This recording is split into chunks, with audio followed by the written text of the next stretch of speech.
السلام عليكم ورحمة الله وبركاته. هذا المقطع 62 اللي نزله في اليوتيوب. مثل ما وعدتكم نزال بين فرس الشعاع للاعب الحازم من الموسم الخامس من بيب دوران يميني بوب الدفاعي مع درايفر حق مطاط.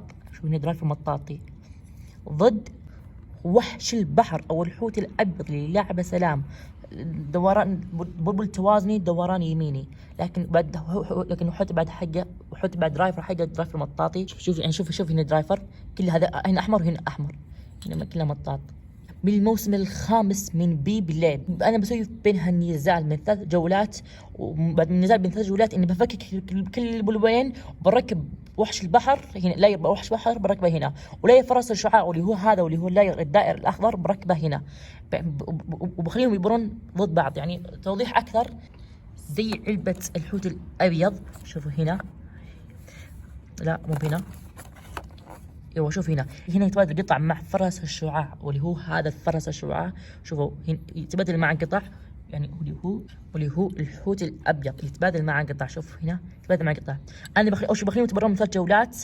لو فاز احد منهم، يعني لو انت 3 جولات بفكك البلبلين وبركبها يعني هذه هنا وبحط هذا هنا زي ما وريتكم واللي هو هنا في العلبه، وبخليهم يتبرون مره ثانيه من 3 جولات. يعني بشوف في فرق ولا ما في فرق، يعني بشوف من اقوى. يلا ونقول بسم الله ونبدا النزال. النزال الاول الحوت الابيض فرس الشعاع، وهذا هو النزال الاول. كلهم يعني زي المستوى.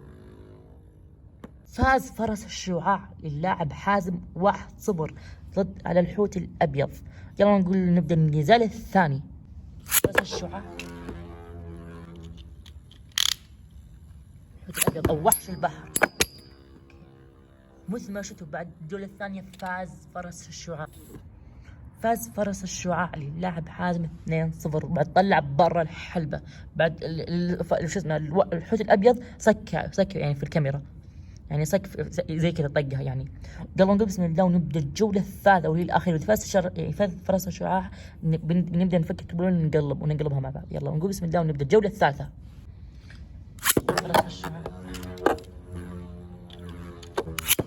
الحوت الابيض. اوكي او بغى فرس الشعاع يطلع، لكن الضربه الرابعه بتيجي قويه، يعني احتكاك مع بعض. اوكي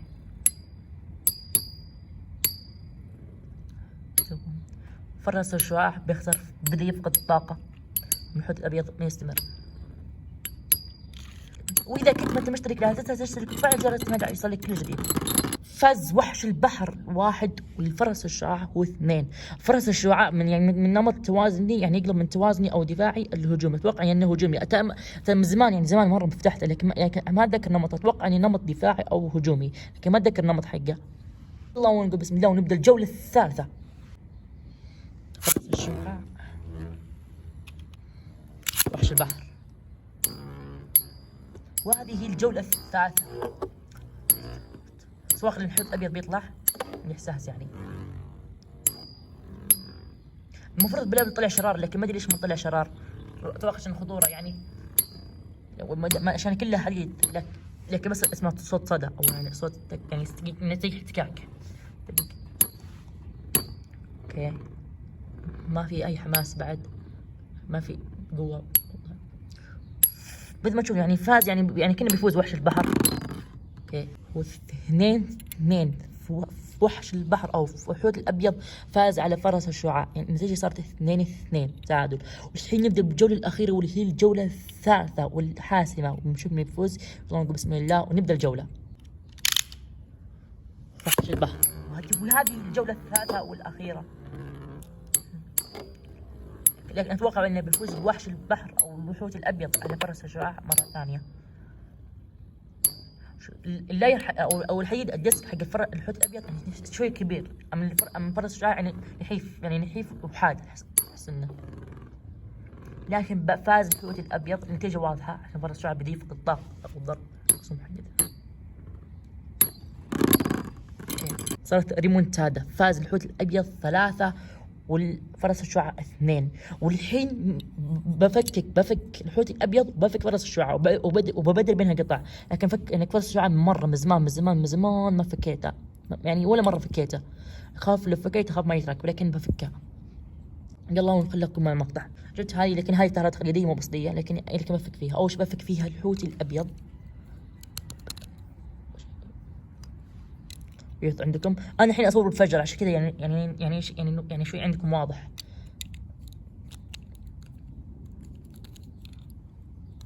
فقررت افك ان هذه واللي هي شفافه يعني زي تناسب الحوت.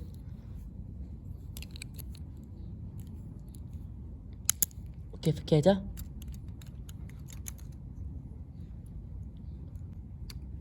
مش انفك الحوت. وهذا هو مطاط او كنا على شكل الدوامه ولولبي يعني.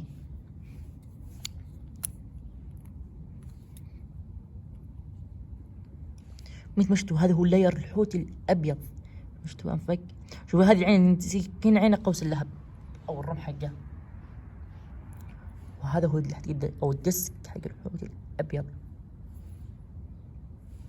والحين بفك بلبل فرس الشعاع وبفكه وببدل بينها قطع. زي هو يعني زي هو من هو يعني هو هنا موضح اللي تبادل بينهم. لو من تفك راس الشعاع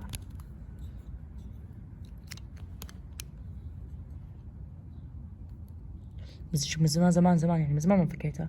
بسم الله فك.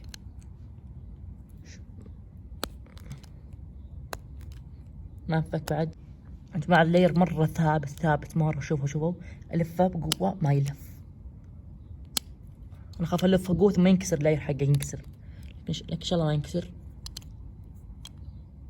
حاولت ألفه بقوة أقوى ما عندي ما قدرت. يعني شفتوا ألفه.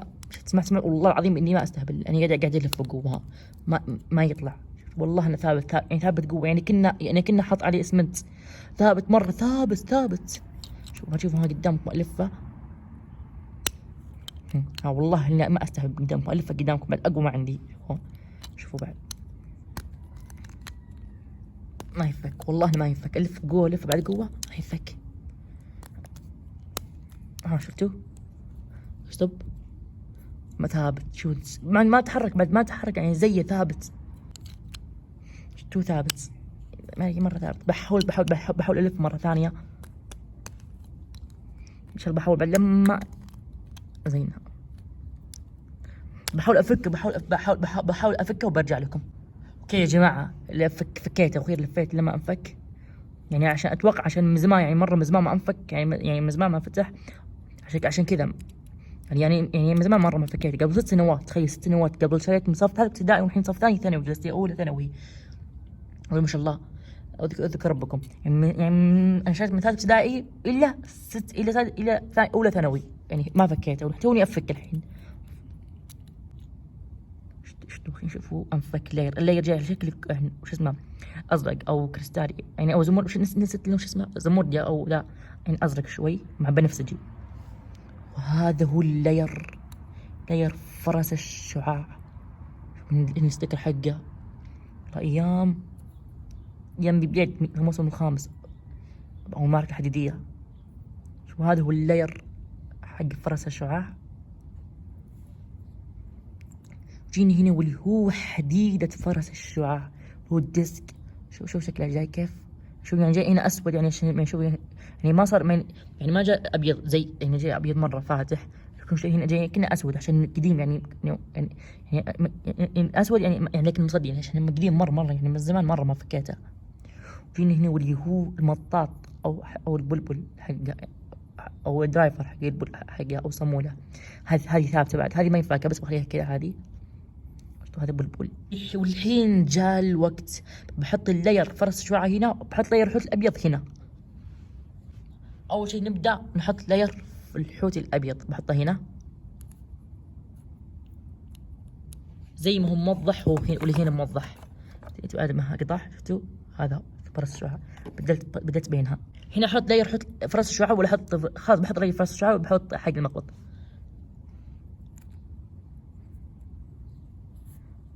يلا بصك عليه. الحين بقفل عليه.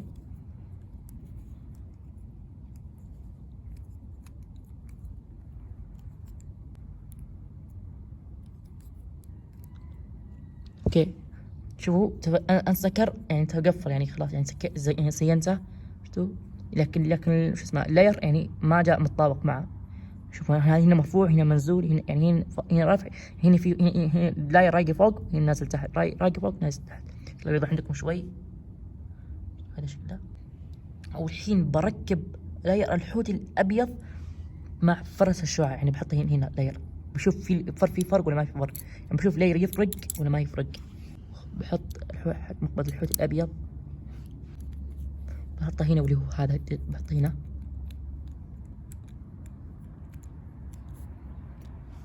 وبسكر عليه واللي هو هنا بسكر عليه مثل ما شفتوا هنا زينتها ويعني وحطيت يعني سويت زي المكتوب هنا بالضبط. مستعدين تشوفون شكل البوبلين؟ شوفوا هذا هو لون البوبلين. شوفوا يعني الالوان صارت زينه لكن نفس كل شيء لكن بس غيرت اللاير. بشوف يفرق شيء بالقوه ولا ما يفرق. يلا نقول بسم الله ونبدا الجوله الاولى. وقبل ما نبدا النزال اذا كنت ما تشترك لا تنسى تشترك وتفعل جرس التنبيهات ليوصلك كل جديد. الجولة الأولى فرس الشعاع أو المطور أو الحوت الأبيض أو الحوت الأبيض.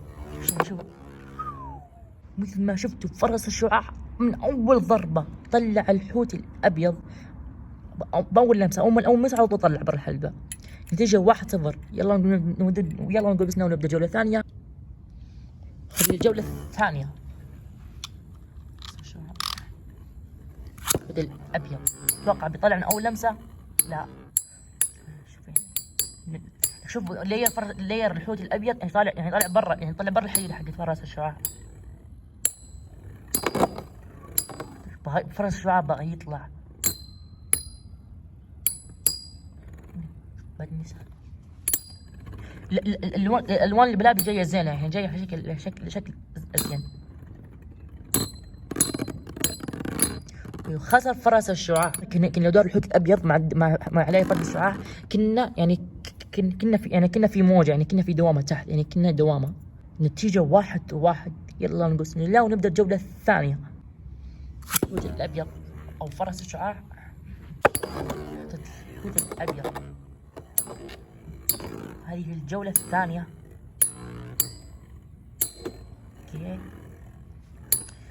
اوكي كلهم زي الأخوة لكن بعضها راح يطلع بوب ثاني وثاني راح يطلع بوب الثاني. قصدي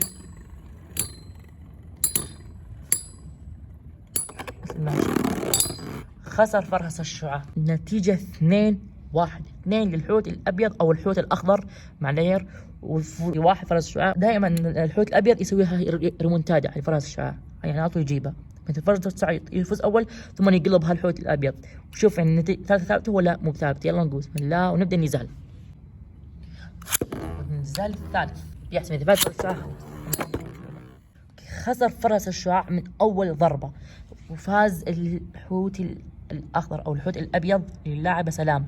ما دام فاز الحوت الأبيض قلت لك نسوي آخر جولة يعني الحوت الأبيض فاز لك بشوف يعني آخر جولة زيادة يعني جولة يعني إضافية. يلا بسم الله ونبدأ النزال. فرس الشعاع الأبيض فاز فرس الشعاع.